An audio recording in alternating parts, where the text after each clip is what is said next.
Ezequiel capítulo 39. A derrota do reino de Gog. Ó filho do homem, profetiza assim contra Gog, nesses termos: assim declara Yahvé ao Senhor Deus: eis que eu me disponho contra ti, ó Gog, príncipe maior de Meseque e Tubal. Eu mesmo te farei vir do extremo norte e te enviarei contra os montes de Israel. Então, com um só golpe, tirarei o arco da tua mão esquerda e farei tuas flechas caírem da tua mão direita. Nos montes de Israel serás derrotado, tu e todos os teus exércitos e as nações que estiverem contigo. Haverei de entregar-te como alimento às aves de rapina e aquelas que devoram carniça e aos animais selvagens. Cairás em campo aberto, pois assim eu determinei, palavra do Senhor, o soberano Yahvé. Eis que mandarei descer fogo sobre Magog e sobre todos aqueles que habitam despreocupados e seguros nas ilhas e regiões costeiras, e eles saberão que eu sou Yahvé, o Senhor. Farei o meu santíssimo nome reconhecido no meio do meu povo Israel, e nunca mais permitirei que se profane o meu nome, e todas as nações saberão que eu sou Yahvé, o Santíssimo em Israel. Eis que todos esses acontecimentos estão chegando e em verdade se cumprirão. Palavra do Senhor Deus.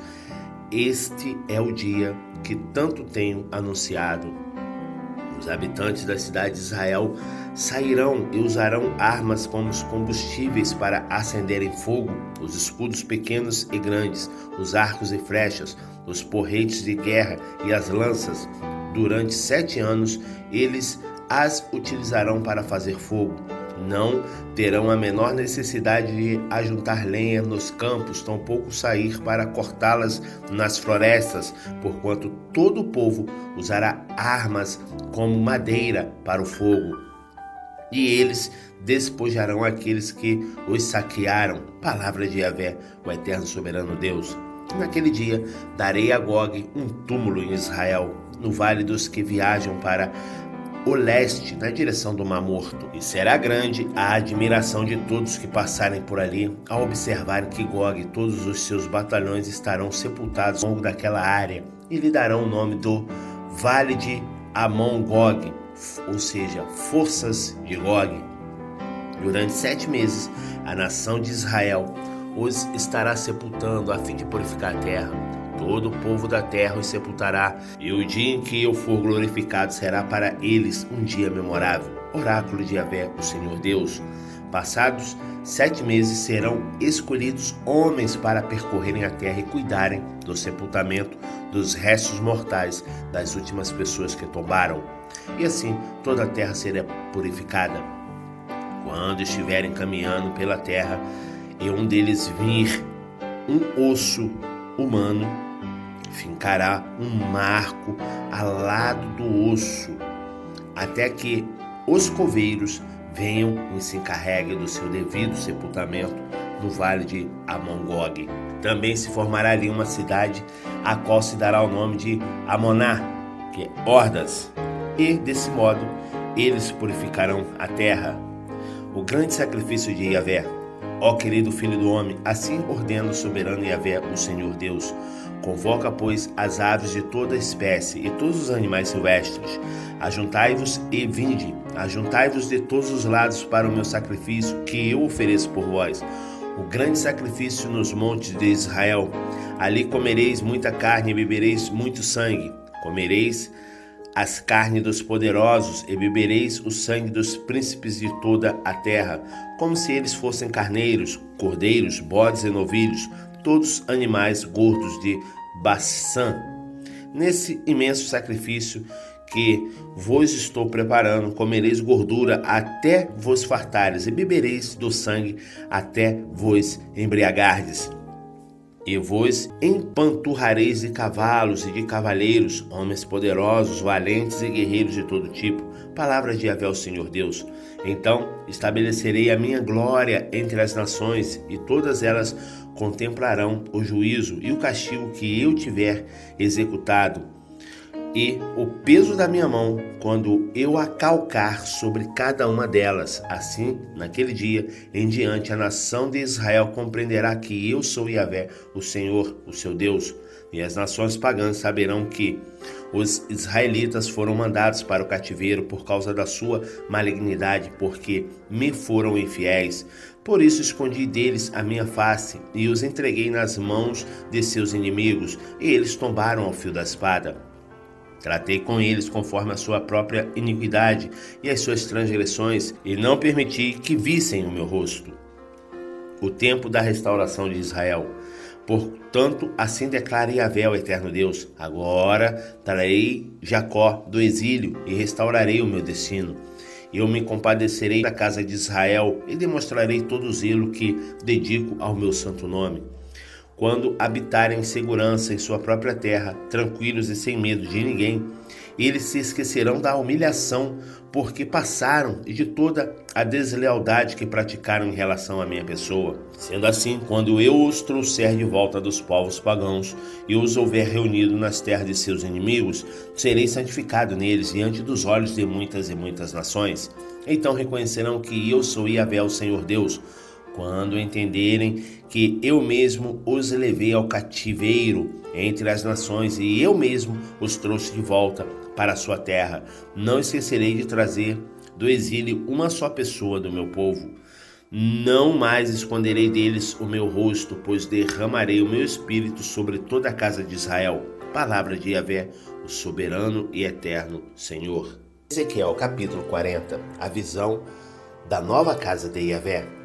E aconteceu que no início do 25º ano do nosso cativeiro, logo no início do ano, no 10º dia do mês, 14 anos depois que Jerusalém foi tomada e destruída no exato dia 10, a mão de Yahvé pairou poderosamente uma vez mais sobre mim. Então me senti transportado em visões divinas à terra de Israel, e Deus me colocou sobre um monte muito alto, sobre o qual no lado sul havia alguns edifícios que juntos tinham a semelhança de uma cidade.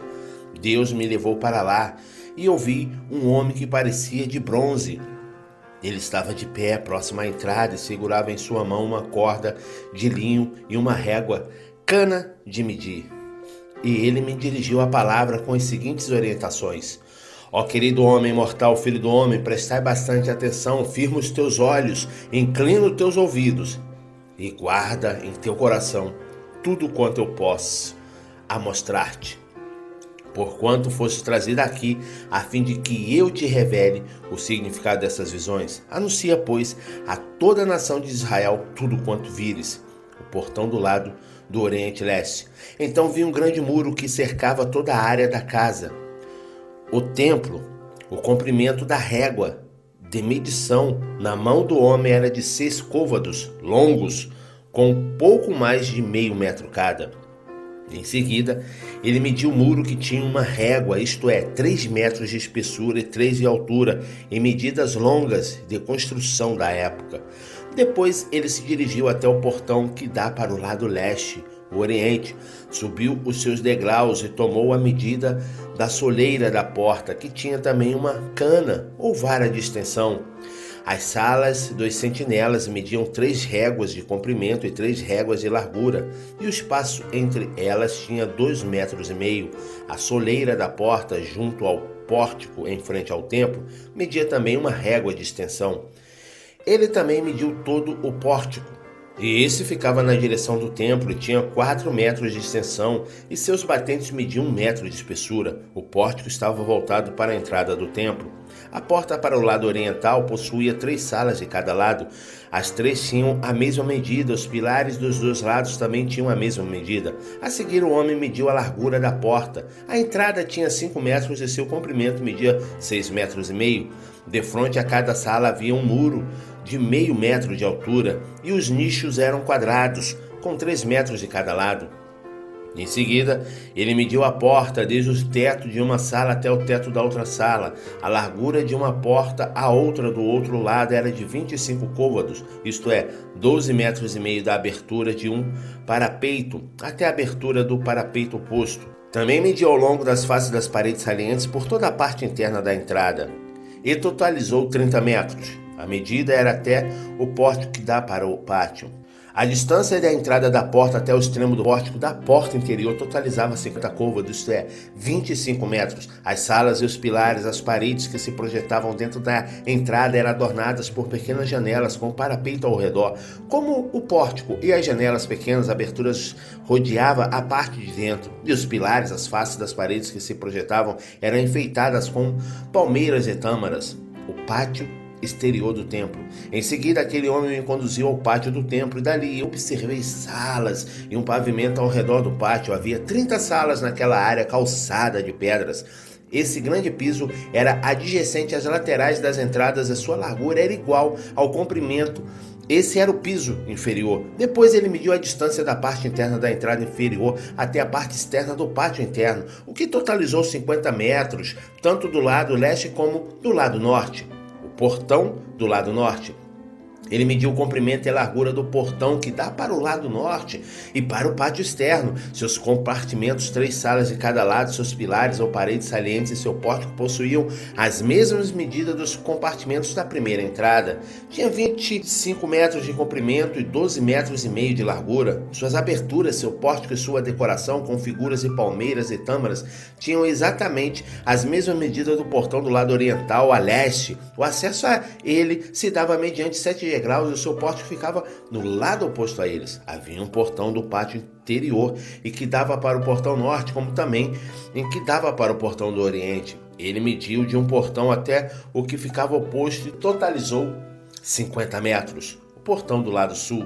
Em seguida, ele me levou para o lado sul e eu observei um portão que dava para o sul. O homem mediu seus batentes e seu pórtico e ele tinha as mesmas medidas dos outros portões. Semelhantemente aos demais, as entradas e o pórtico tinham janelas pequenas, aberturas ao seu redor, mediam no total 50 côvados, isto é, 25 metros de comprimento e 12 metros e meio de largura. 7 degraus subiam até ela e o seu pórtico ficava no lado oposto a eles. Havia uma decoração com figuras e palmeiras e tâmaras nas faces das paredes que se projetavam em cada lado. De igual modo, havia um portão que dava para o pátio de dentro, voltado para o sul.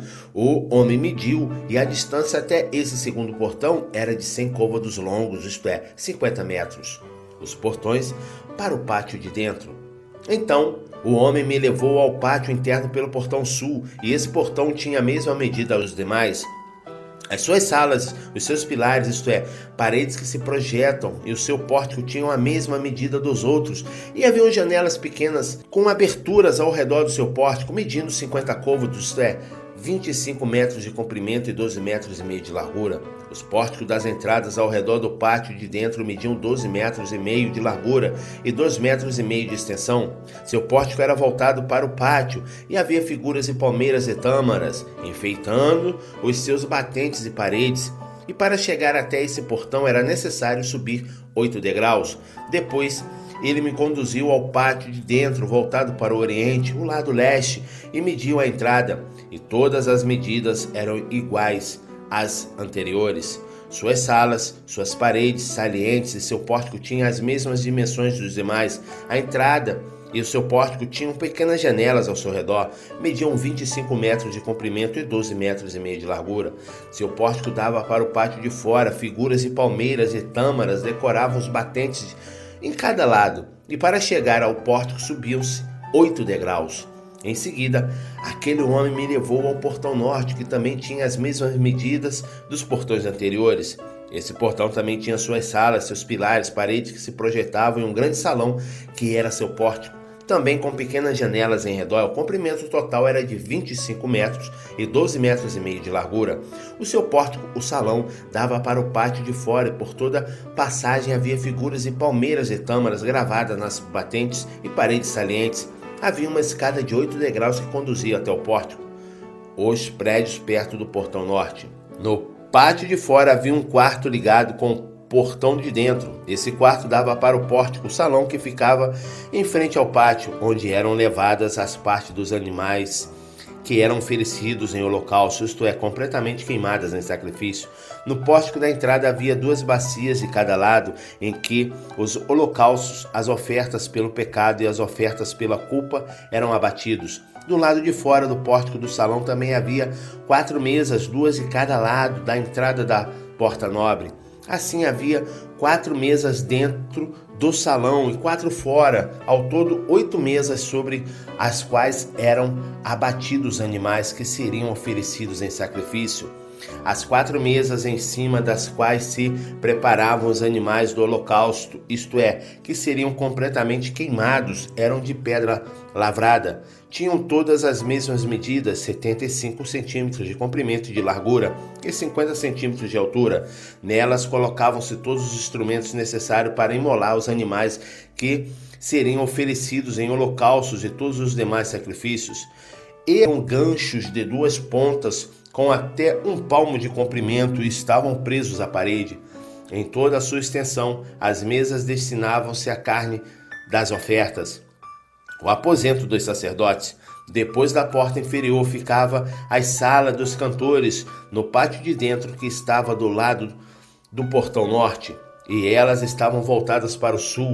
Uma ficava do lado da porta do oriente voltada para o norte. Então ele me explicou: o aposento que se dá para o sul é para os sacerdotes que trabalham no templo, e o aposento voltado para o norte é para os sacerdotes responsáveis pela guarda do altar, isto é, os filhos de Zadok, os únicos levitas com permissão para se aproximarem de Yahvé, o Senhor, a fim de ministrarem diante dele. Em seguida, ele mediu também o pátio, que era quadrado e tinha 50 metros de cada lado, e o altar ficava em frente ao templo, o pátio de dentro do templo. Depois conduziu-me ao pórtico, ao grande salão de entrada do templo, e mediu os seus batentes. Eles tinham 2,5 metros de largura em ambos os lados. A largura da entrada eram de 7 metros e seus pilares, suas paredes salientes, mediam 1,5 metro de largura em cada lado.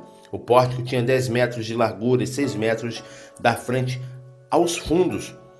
Havia uma escada com 10 degraus que dava acesso a ele e 3 colunas em cada lado dos batentes.